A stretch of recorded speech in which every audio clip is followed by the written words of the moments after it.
Tahimik ang opisina.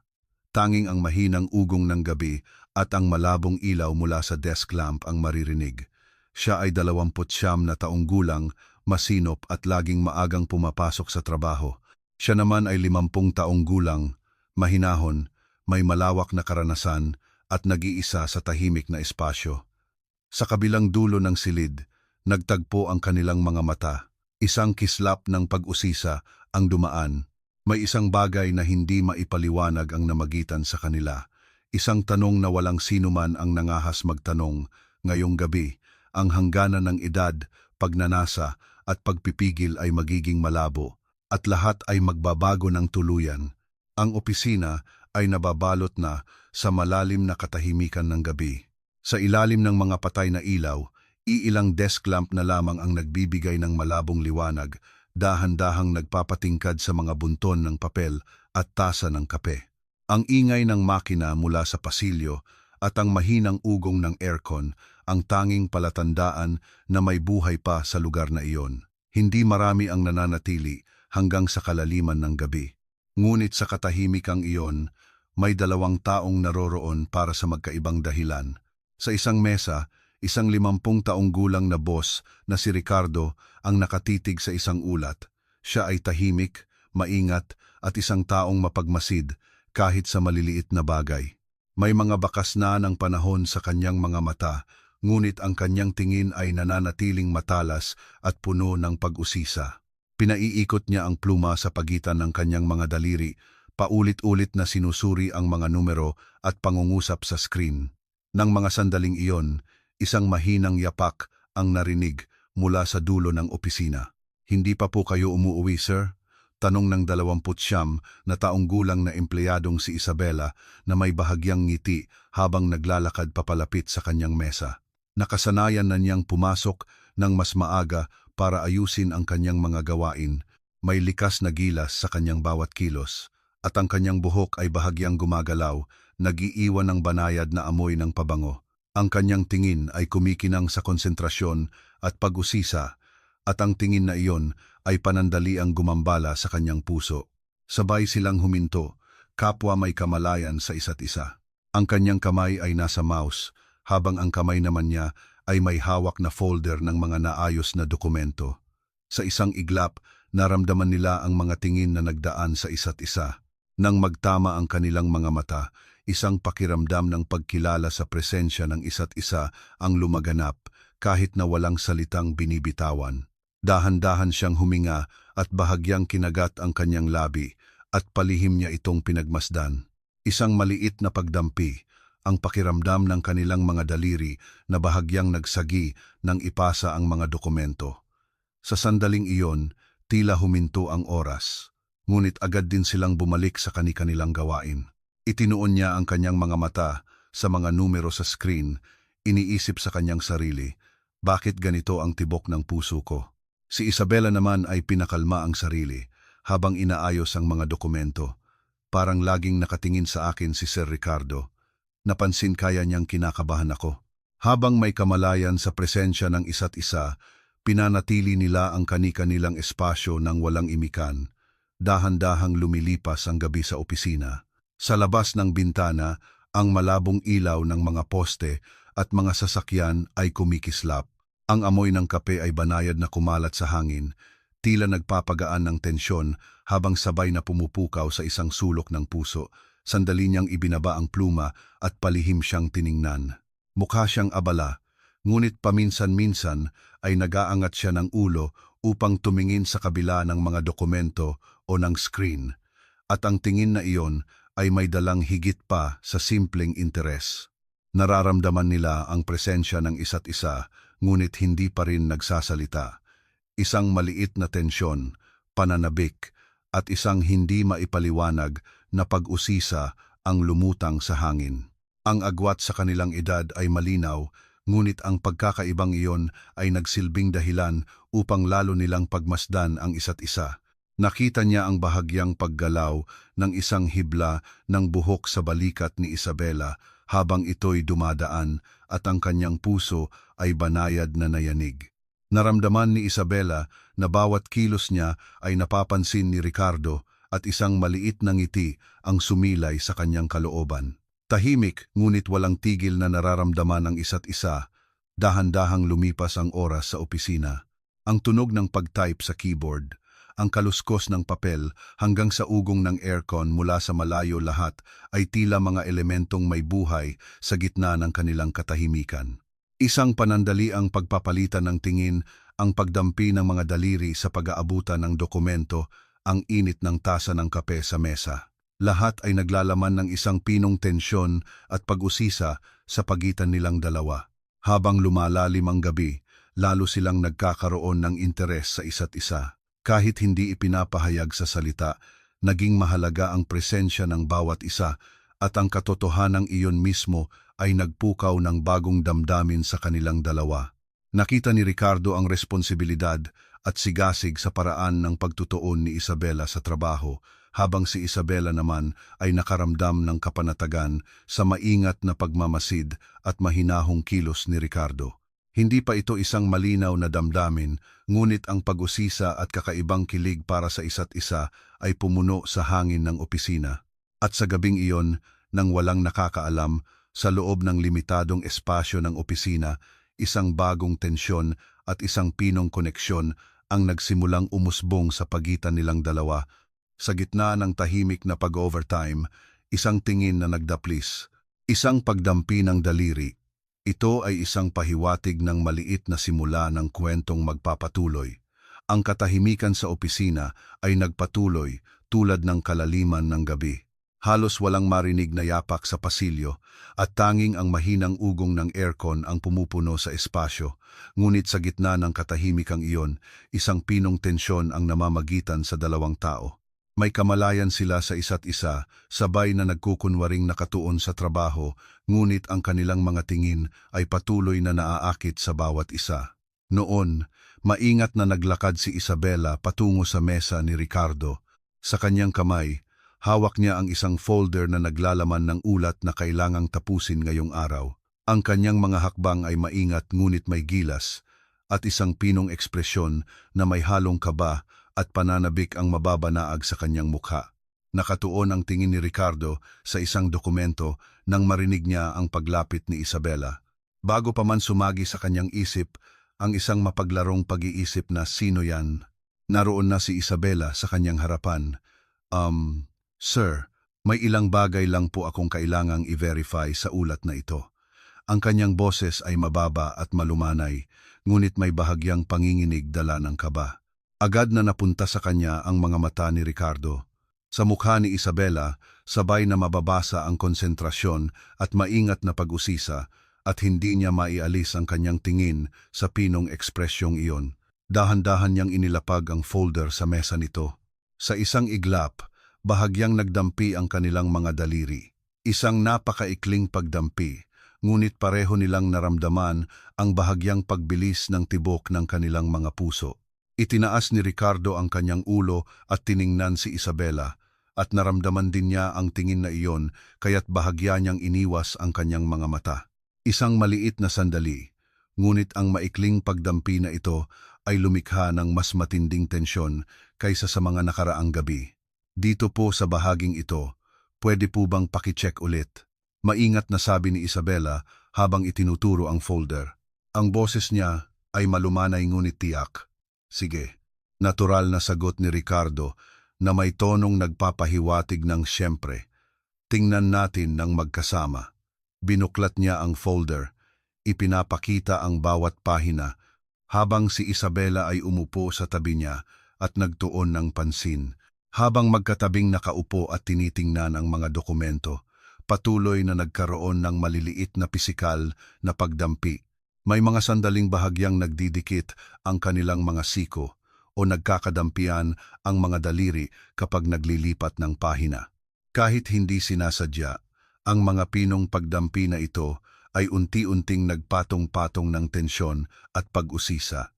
Pinagmasdan ni Isabela ang galaw ng kamay ni Ricardo at nakaramdam ng kapanatagan sa kanyang delikado at maingat na mga kilos. Si Ricardo naman ay naakit sa mga matang nakatuon at sa pinong pagbabago ng ekspresyon ni Isabela. Makalipas ang ilang sandali, marahan siyang nagtanong, Nahihirapan ka ba sa bahaging ito? Ang kanyang boses ay may dalang interes na higit pa sa isang simpleng tanong tungkol sa trabaho. Nag-atubili si Isabela noong una, ngunit tiningnan niya ang mga mata ni Ricardo at tapat na sumagot. Opo, medyo nakakalito po kasi. Parang naligaw ako habang iniisip ko mag-isa. May bahid ng katapatan at kahinaan sa kanyang ekspresyon. Sa sandaling iyon, tumango si Ricardo na tila nauunawaan siya. At dahan-dahan niyang inilagay ang kanyang kamay sa ibabaw ng folder upang ituro kung aling bahagi ang dapat niyang tingnan. Nang manatili ang kanyang kamay malapit sa kamay ni Isabela, nagkatinginan sila. Walang salitang namutawi, ngunit may tensyon, pag-usisa at isang kakaibang pagpapalagayang loob na naramdaman. Sa maikling sandaling iyon pa lamang, naramdaman nilang unti-unti nang nagbubukas ang kanilang mga puso sa isa't isa. Nagpatuloy sila sa pag-uusap at nagpalitan ng mga tawa. Sa isang magaan na biro ni Ricardo, bahagyang napangiti si Isabela at sa reaksyon niyang iyon, palihim na natuwa si Ricardo. Ngunit sa likod ng mga tawanan na iyon, sabay nilang naramdaman ang pag-usisa at ang distansya sa isa't isa. Ang agwat sa edad ay malinaw, ngunit ito ay nagsilbing isang elemento na nagtulak sa kanila na magmasid at magunawaan. Ang gabi sa opisina ay nanatiling tahimik at sa labas ng bintana, tanging ang malabong ilaw ng mga poste ang tumatanglaw. Ang amoy ng kape ay banayad na nanatili at nang humalo ito sa pabango ni Isabela, lumikha ito ng isang mahinahong tensyon sa hangin. Nararamdaman nila ang presensya ng isa't isa at nagsikap na mag-unawaan kahit walang salita. Ang mga tingin at kilos, ang maliit na pagdampi ng daliri, at ang pinong pagbabago sa ekspresyon ay nagsasabi ng mas maraming kwento kaysa sa kanilang usapan. Matapos suriin ang ulat, inayos ni Isabela ang folder at tumayo. Salamat po sir, marami po akong natututunan. Ang kanyang boses ay mababa at mainit, ngunit may bahagyang panginginig sa kanyang mga salita. Narinig ito ni Ricardo at sumagot ng may ngiti. Dahan-dahan lang sa pag-aaral. Hindi mo kailangang sarilinin ang mga problema. Sa sandaling iyon, muling nagtama ang kanilang mga tingin ng matagal. Isang hindi maipaliwanag na pag-unawa, pagiging malapit, at isang pinong kilig ang dumaloy sa pagitan nila. Habang nakakaramdam ng pag-usisa at pagpapalagayang loob, ipinagpatuloy nila ang gabi habang itinatago pa rin ang mga damdaming hindi pa nabibigkas. Isang maliit na usapan, isang pagdampi ng daliri, isang ngiti, ang mga ito ay lalong nagpalalim sa tensyon at koneksyon sa pagitan nilang dalawa. Ang dating tahimik na pagpapalitan ng tingin ay naging isang natural na usapan at maselang pagdampi, at ang binhi ng pag-usisa at pananabik para sa isa't isa ay unti-unting tumutubo. Sa kalaliman ng gabi sa opisina, tanging ang tiktak ng orasan ang bumabasag sa katahimikan. Sa labas ng bintana, maririnig ang malabong kislap ng mga ilaw ng poste at ang ugong ng mga sasakyan mula sa malayo sa syudad. Ngunit sa gitna ng katahimikang ito, malakas na naramdaman ng dalawang tao ang presensya ng isa't isa habang sabay na hinaharap ang kanilang mga sarili. Huminto sandali si Isabela habang sinusuri ang ulat. Sa kanyang ekspresyon, mababakas ang pagod kasama ng isang maliit na pagkadismaya mula sa kanyang tabi. Napansin ni Ricardo ang pagbabagong iyon habang nakatingin sa screen. Sa kanyang mga mata, habang tahimik na binabasa ang ekspresyon ni Isabela, may init at pag-unawa. Matagal nang pinagninilayan ni Isabela ang kanyang pagkakamali, ngunit sa tahimik na presensya lamang ni Ricardo, naramdaman niyang bahagyang gumaan ang bigat sa kanyang dibdib. May problema ba? Ang boses ni Ricardo ay mababa at mahinahon, ngunit sa loob nito, mayroong isang taos-pusong pag-aalala.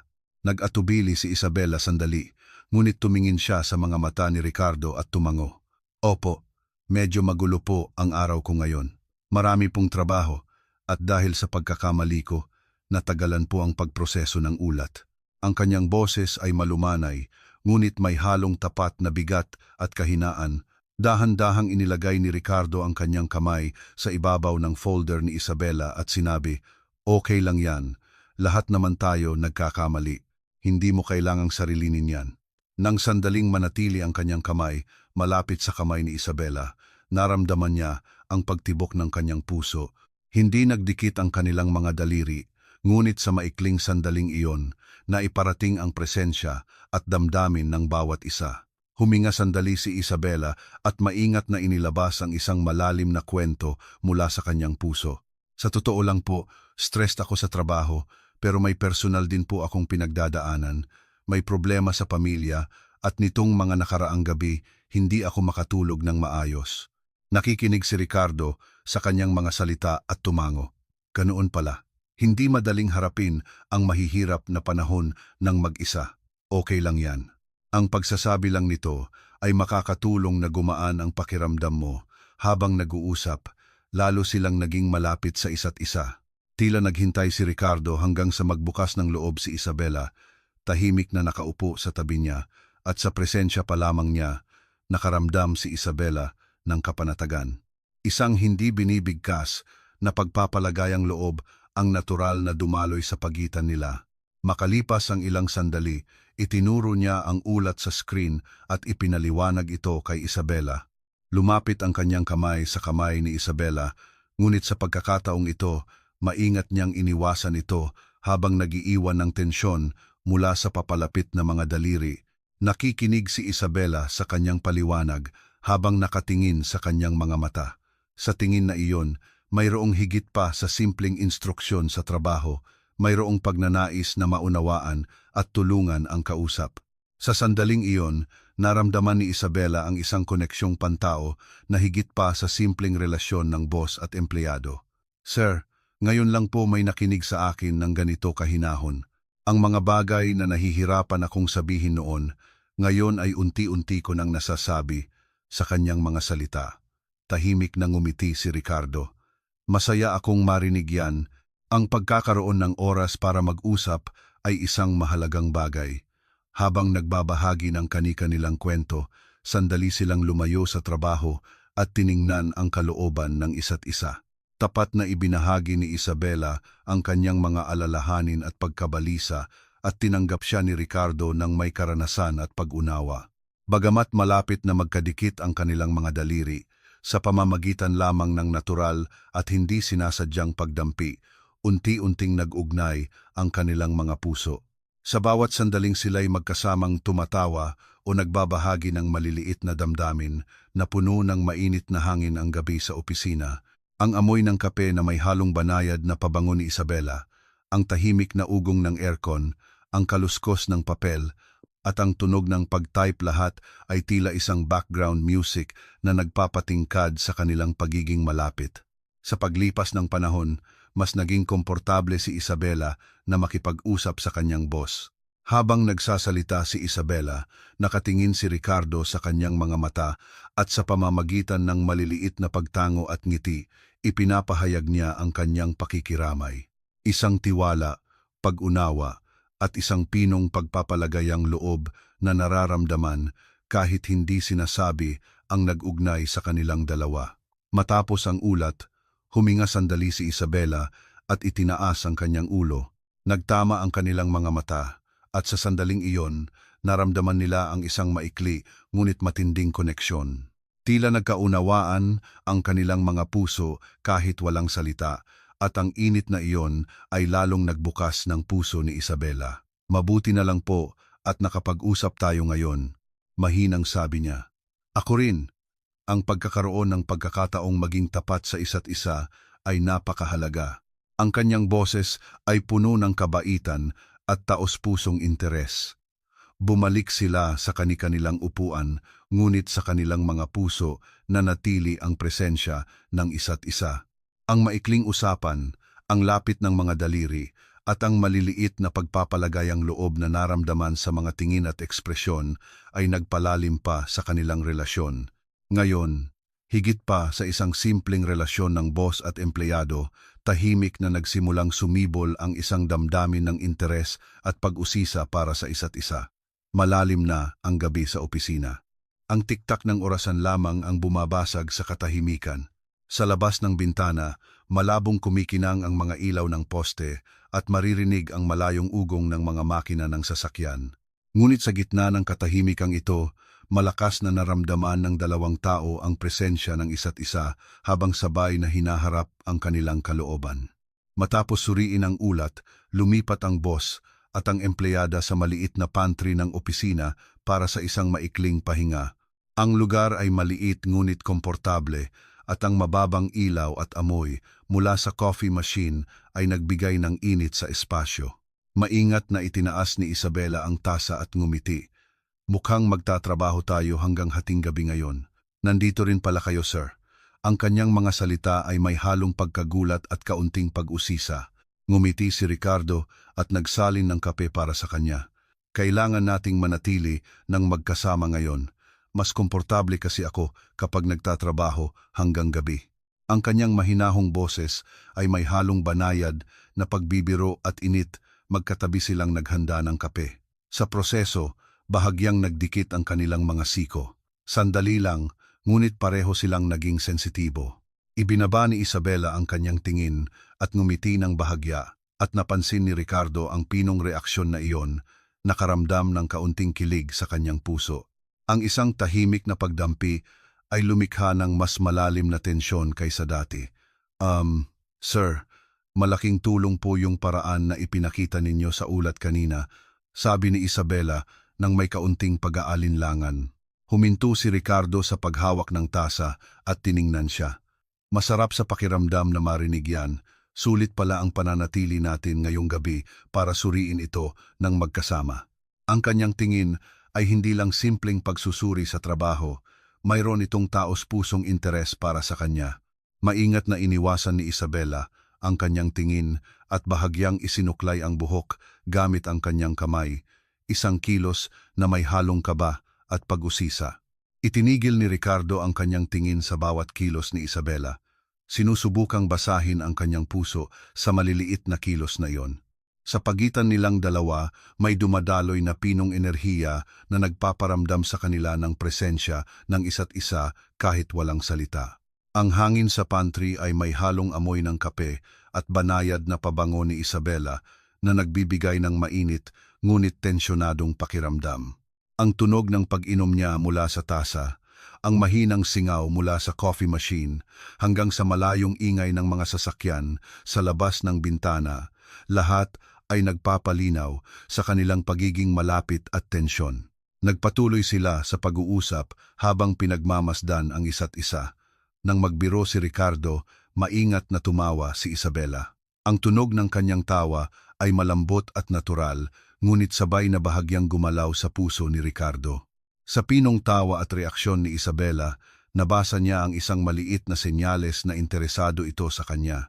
Ngunit kasabay nito, alam din nilang dalawa na kailangan nilang panatilihin ang distansya. Ang limitadong espasyo ng opisina, ang agwat sa edad, at ang pinong damdamin para sa isa't isa ay lumikha ng tensyon at pag-iingat. Ang pagnanais na mas makilala ang isa't isa, ngunit ang panloob na boses na nagsasabing hindi sila dapat masyadong maging malapit ay patuloy na umaalingaw-ngaw sa kanilang mga puso. Pero sir, paano po kayo nananatiling kalmado kahit nagtatrabaho hanggang gabi? Paano po kayo nakakapag-focus ng ganoon?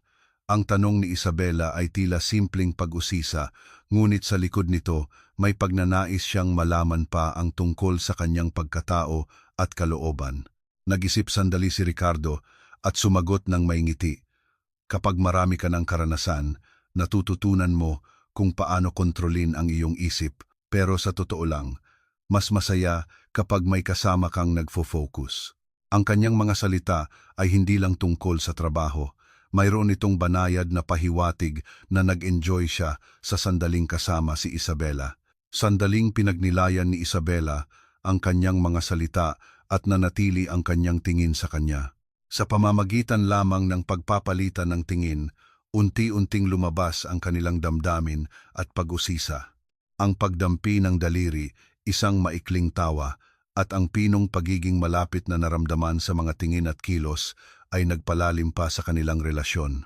Ngunit kasabay nito, Hindi nila ganap na inilabas ang kanilang damdamin para sa isa't isa. Isang tensyon na tila nagsusuri sa damdamin ng bawat isa habang pinapanatili ang isang pinong distansya ang pumuno sa espasyo. Siniguro ni Ricardo na komportable si Isabela at sa loob ng kanyang pag-aalala at atensyon, unti-unting naghahanda si Isabela na buksan ang kanyang puso. Ganoon lumipas ang gabi sa opisina. Ang amoy ng kape, ang mababang ilaw, ang pagdampi ng daliri at ang pinong pagpapalitan ng tingin ay nagpatong-patong, lalong nagpapalalim sa pag-usisa at tensyon sa pagitan nilang dalawa. Habang lumalaki ang pagnanais na magmasid at magunawaan, ang kanilang relasyon ay lumampas na sa simpleng boss at empleyado, unti-unting lumalawak patungo sa isang koneksyong pantao at pagiging malapit. Sa huli, nang ibaba ni Isabela ang tasa at bumalik sa kanyang upuan, sandali silang nagkatinginan. Sa sandaling iyon, naramdaman nilang pumasok sa isa't isa ang pinong damdamin at pag-usisa. Isang hindi binibigkas na pag-unawa, kilig, at isang tensyon na may kasamang hangganan ang naging maliit na binhi para sa kwentong magpapatuloy. Lumalalim na ang gabi sa opisina. Ang pasilyo ay ganap na madilim, at sa labas ng bintana, malabong tumatagos ang liwanag ng buwan, banayad na nagbibigay liwanag sa sahig at dingding ng opisina. Sa isang espasyo na may iisang desk lamp lang na nakabukas, natural na magkatabing nakaupo ang dalawa habang sinusuri ang ulat. Malapit ang kanilang distansya, ngunit may tensyong dumadaloy habang tahimik na may kamalayan sa isa't isa. Tingnan natin ng mas detalyado ang bahaging ito, sabi ni Ricardo habang itinuturo ang folder. Ang kanyang kamay ay lumapit ng husto sa kamay ni Isabela. Isang tensyonadong sandali ang lumipas habang halos magdikit ang kanilang mga daliri at malakas na naramdaman ng dalawa ang presensya ng isa't isa. Sandaling iniwas ni Isabela ang kanyang tingin, ngunit sa kaibuturan ng kanyang puso, ramdam niya ang pagdampi ni Ricardo. Sa maikling sandaling iyon, naramdaman nilang unti-unting nayayanig ang kanilang damdamin. Habang magkasamang sinusuri ang ulat, unti-unti silang nasanay sa pagdampi at tingin ng isa't isa. Habang nakatuon si Isabela, bahagyang ikiniling ni Ricardo ang kanyang ulo at walang kamalay-malay na tiningnan ang paglaglag ng kanyang buhok sa kanyang balikat. Naramdaman ni Isabela ang tingin na iyon, ngunit sinikap na itago ang kanyang damdamin. Ngunit ang init at taos-pusong interes mula sa mga mata ni Ricardo ay hindi maitatago. Ang hangin sa opisina ay banayad na mainit at nanatili pa rin ang amoy ng kape. Ang hangin na may halong banayad na pabango ay lalong nagpatindi sa kanilang tensyon at kilig. Habang nagpapaliwanag ng ulat, paminsan-minsan ay nagkakatitigan sila. Sa maikling sandaling iyon, isang hindi maipaliwanag na damdamin ang namagitan sa kanila. Mas mabilis ko pong naiintindihan kapag ganitong magkasama tayo. Maingat na sabi ni Isabela. Talaga? Marami rin tayong natututunan sa isa't isa kapag magkasama. Ang boses ni Ricardo ay mababa at mahinahon, ngunit sa loob nito may interes na para lamang kay Isabela. Nagkatinginan sila at sabay na naramdaman ang kakaibang pagiging malapit at tensyon. Sa sandaling iyon, itinuro niya ang isang linya sa dokumento at iniabot ang kanyang kamay upang ipaliwanag ito kay Isabela. Lumapit ng husto ang kanyang daliri sa kamay ni Isabela at likas na napahinga si Isabela ng bahagya at ibinaba ang kanyang tingin. Ngunit sa maikling pagtatagpo ng kanilang mga mata, nabasa nila ang puso ng isa't isa. Isang hindi binibigkas na kilig, tensyon, at isang kakaibang pagiging malapit ang dumaloy sa hangin. Habang nakikinig si Isabela sa kanyang paliwanag, paminsan-minsan ay ngumingiti siya. Sa isang ngiting iyon, natunaw ang puso ni Ricardo.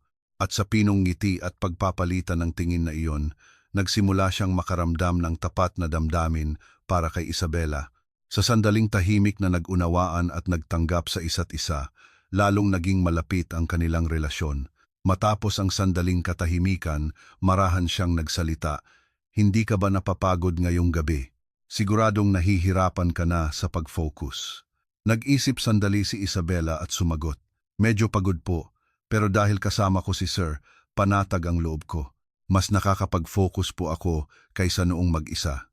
Ang kanyang mga salita ay may kahulugang higit pa sa trabaho at nagbigay ng init sa puso ni Ricardo. Kahit tapos na ang ulat, hindi sila agad tumayo. Isang kakaibang pagnanais na maramdaman ang presensya ng isa't isa ang tahimik na lumaganap sa hangin. Bahagyang dumaplis ang kamay niya sa balikat ni Isabela habang inaayos ang mga dokumento at sa pagdampi na iyon, naramdaman ni Isabela ang kaginhawaan at kilig. Ngayon lang po ako na natili ng ganito katagal sa gabi, maingat na sabi ni Isabela. Ako rin, bihira lang ang mga sandaling tulad nito na makakapag-focus at makapag-usap sa isang tahimik na gabi. Ang kanyang boses ay may halong katapatan at pag-usisa at sa mainit na atensyong iyon, unti-unting bumukas ang puso ni Isabela. Tiningnan nila ang isa't isa sa ilalim ng liwanag ng buwan mula sa labas at sa malabong ilaw ng opisina. Sa mga tingin na tila nagbabasa ng puso ng isa't isa, naging mas tapat sila sa bawat isa. Ang mga tingin, kilos, at ang pinong pagdampi ng daliri ay lalong nagpatindi sa tensyon at kilig sa pagitan nila. Sa gabing iyon, sa limitadong espasyo ng opisina, lalong lumalim ang damdamin ng dalawa. Sa bawat sandaling pinaghalo ang pag-usisa, kilig, tensyon at pagiging malapit, unti-unti nilang binuksan ang kanilang mga puso sa isa't isa. Ang isang tapat na nararamdaman kahit walang salita, ang damdaming nakatago sa mga tingin, at ang maliit na pagdampi ng daliri ay dahan-dahan ngunit tiyak na nagbago sa kanilang relasyon. Sa huli, tiningnan niya ang mga mata ni Isabela at sandaling natigilan. Hindi rin maalis ni Isabela ang kanyang tingin at buong pusong tinanggap ang kilig na naramdaman sa kaibuturan ng kanyang puso. Sa tahimik na pagpapalitan ng tingin, kinumpirma nila ang tunay na nararamdaman ng bawat isa. Ngayon, lumampas na sila sa simpleng relasyon ng boss at empleyado at ito ang sandaling nagsimula silang makaramdam ng espesyal na damdamin para sa isa't isa. Lumagpas na sa 11:00 ng gabi ang orasan sa opisina. Sa labas ng bintana, kumikinang ang mga ilaw ng syudad, ngunit sa loob nanatiling tahimik at iilang desk lamp lamang ang nagbibigay liwanag sa espasyo. Sa pagitan ng dalawang taong nag-aayos ng ulat at tinatapos ang mga natitirang gawain, isang mas matinding tensyon ang namagitan.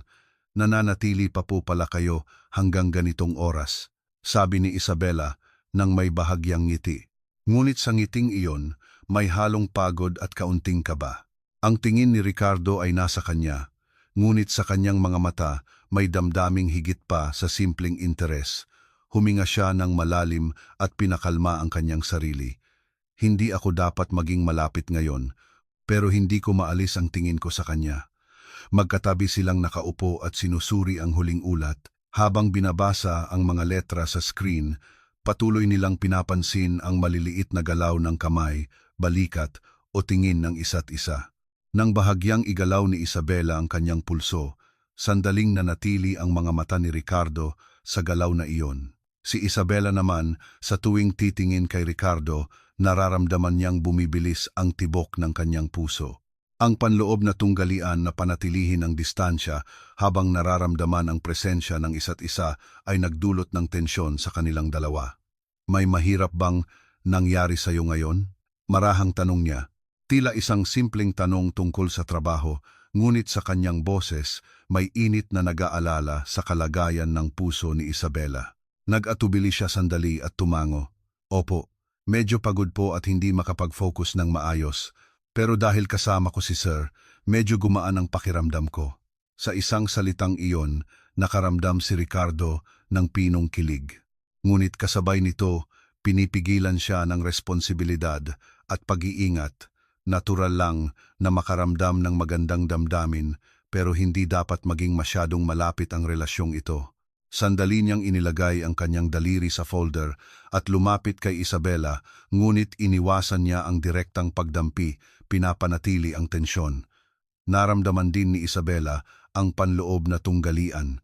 Si Ricardo ay palakaibigan, maunawain, at ang kanyang magiliw na tingin ay nagbibigay sa kanya ng kaginhawaan, ngunit ang realidad na siya ay kanyang boss ay patuloy na umiikot sa kanyang isipan.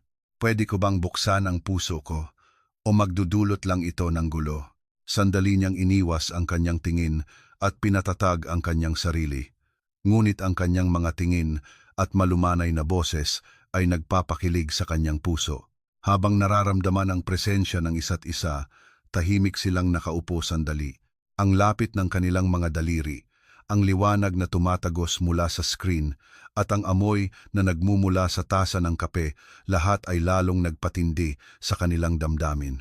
Ang tensyon at pag-asa na naramdaman sa maikling katahimikan ay unti-unting nagiging isang tapat na damdamin, higit pa sa simpleng pag-usisa. Sabi niya habang inaayos ang folder, "Sa totoo lang, bihira tayong mag-focus ng magkasama hanggang ganitong oras. Pero ngayong gabi, parang komportable ako." Sandaling nagtama ang kanilang mga tingin habang sinisikap ni Isabela na pigilan ang kilig na naramdaman sa kaibuturan ng kanyang puso. "Ako rin po, kakaiba ang pakiramdam ko ngayong gabi, dahil hindi ako mag-isa." Ang kanyang boses ay mababa at malumanay, ngunit may halong panginginig. Sa sandaling iyon, lalong lumapit ang kanilang distansya. Bahagya niyang idinampi ang kanyang kamay sa balikat ni Isabela, ngunit agad din itong inalis. Sa sandaling nagdaplis ang kanilang mga daliri, napahinga si Isabela at naramdaman ang pagtibok ng kanyang puso.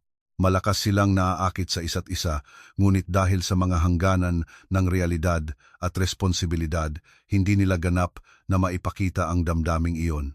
Ang hangin sa opisina ay tahimik at mainit, ngunit ang tensyon na dumadaloy dito ay tumitindi.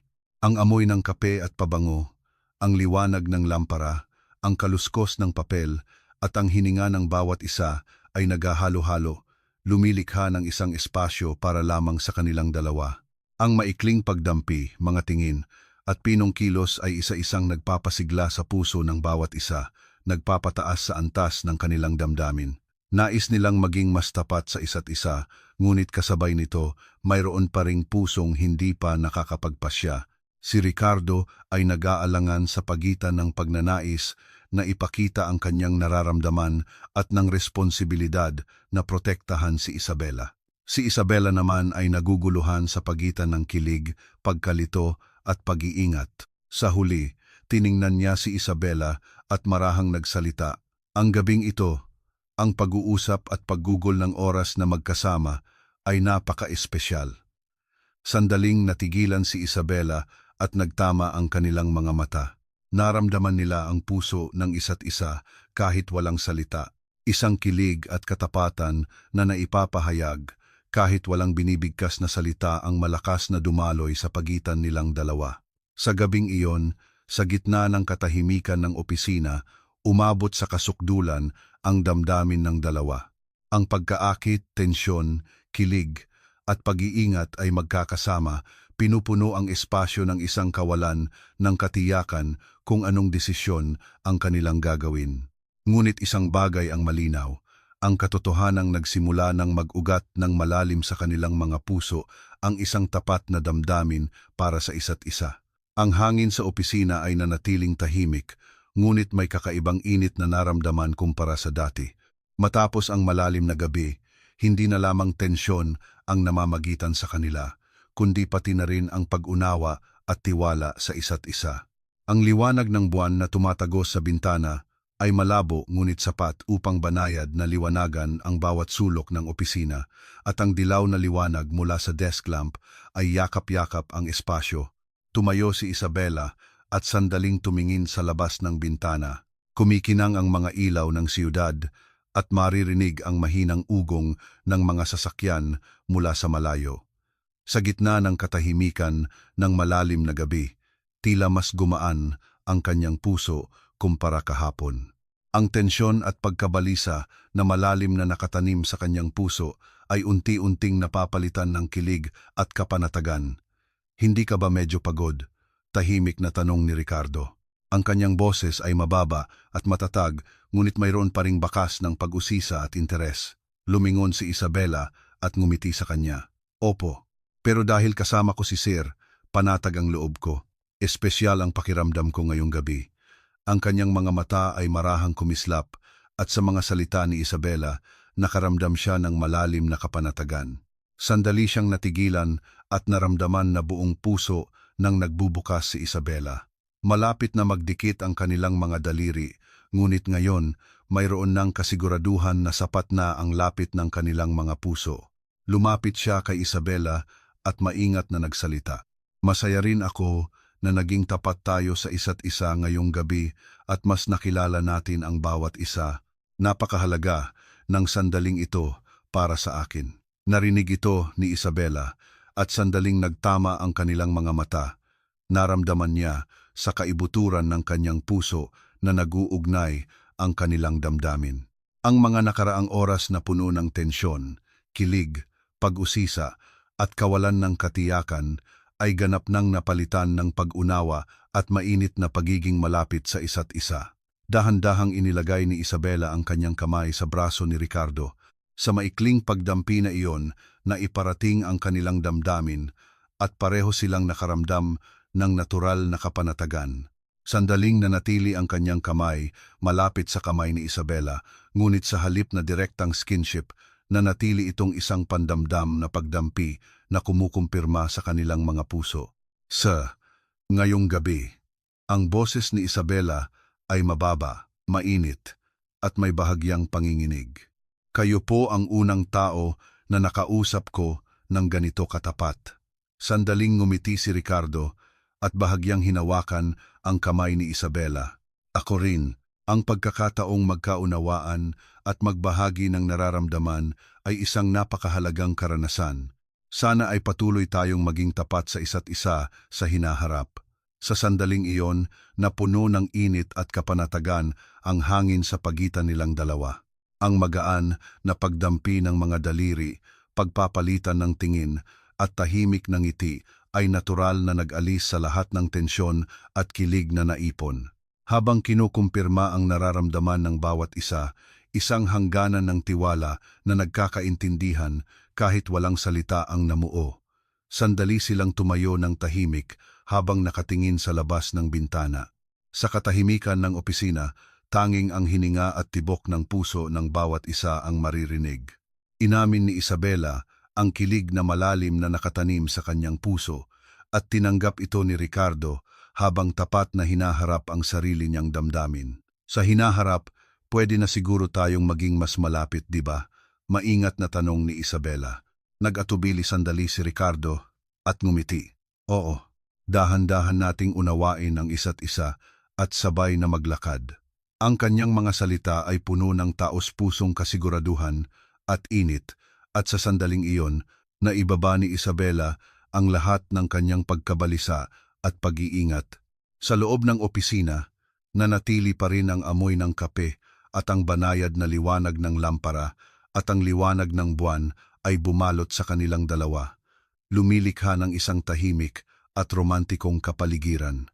Bahagya silang sumandal sa isa't isa, at sa pamamagitan lamang ng pananatiling malapit ng kanilang mga daliri, sapat na upang maiparating ang kanilang mga puso. Ngayon, lumampas na sila sa simpleng relasyon ng boss at empleyado at ito ang sandaling na kumpleto, ang isang espesyal na koneksyon kung saan nararamdaman at tinatanggap nila ang tapat na damdamin para sa isa't isa. Sa gabing iyon, lumabas sila ng opisina habang tahimik na nararamdaman ang presensya ng bawat isa. Sa ilalim ng mga ilaw ng siyudad at ng buwan, ang dalawang taong nakumpirma ang kanilang nararamdaman ay hindi na nag-iisa. Matapos ang panahon na puno ng tensyon, kawalan ng katiyakan, kilig at pag-usisa, ngayon ay maaari na nilang tingnan ang isa't isa ng may pag-unawa, pagiging malapit at damdaming malalim na nakatanim sa kanilang mga puso. Sa huli, maingat siyang tumingin kay Isabela at sinabi, "Salamat sa gabing ito, marami rin akong naramdaman." Ngumiti si Isabela at sumagot, "Ako rin po. Salamat kay Sir, gumaan ang pakiramdam ko. Pwede na po ba akong maniwala ngayon?" Sandaling nagtama ang kanilang mga mata at bahagya siyang tumango. "Oo, pwede kang maniwala dahil sabay tayong maglalakad." Ang damdamin ng dalawang tao na nagsimula sa isang malalim na gabi sa opisina ay ganap nang nagbunga. Ang pag-unawa sa isa't isa, ang katapatan ng puso, at ang damdaming ipinarating sa pamamagitan ng mga daliri at tingin ang nag-ugnay sa kanilang dalawa.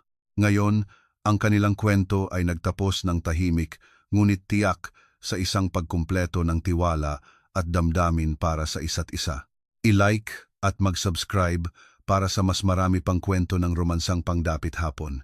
Ibahagi ang inyong nararamdaman sa mga komento. Ano ang pinaka nakakakilig na sandali para sa inyo sa eksenang ito